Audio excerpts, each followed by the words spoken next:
বাংলাদেশ ক্রিকেটের মাথায় বসেই ভারতের সঙ্গে সম্পর্ক মেরামতের কাজ শুরু করে দিলেন তামিম ইকবাল। সূত্রের খবর, তামিম চাইছেন যত দ্রুত সম্ভব ভারতের সঙ্গে সিরিজ চালু করতে। সেই লক্ষ্যে প্রাথমিক পদক্ষেপও করে ফেলেছেন তিনি।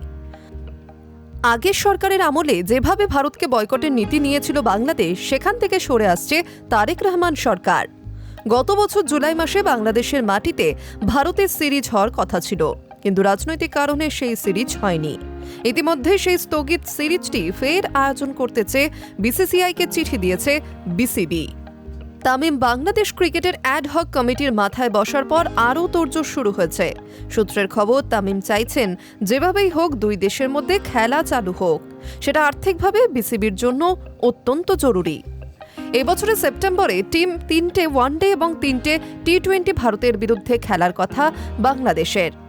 তবে ভারত সরকার বাংলাদেশে যাওয়ার ছাড়পত্র দেয় কিনা সেটা নিয়ে সংশয় রয়েছে। তামিম চাইছেন ওই সিরিজ শুধু নয়, ধারাবাহিকভাবে বাংলাদেশ এবং ভারতের মধ্যে সিরিজ হোক।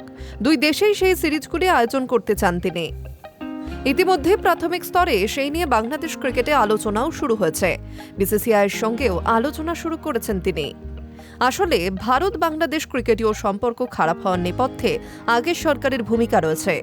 এই সরকার সেই অন্তর্বর্তী সরকারের ভুল শুধরে নিতে চাইছেন। শোনা যায়, টি-20 বিশ্বকাপ খেলতে বোর্ডের অনেক পরিচালকই রাজি ছিলেন, তারপরও আমিনুলের আমলে বিশ্বকাপ খেলা হয়নি।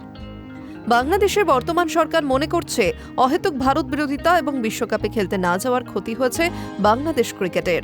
তাই তামিমকে দিয়ে সেই সমস্ত ক্ষতি ঠিক করতে চাইছেন তারেক রহমানের সরকার।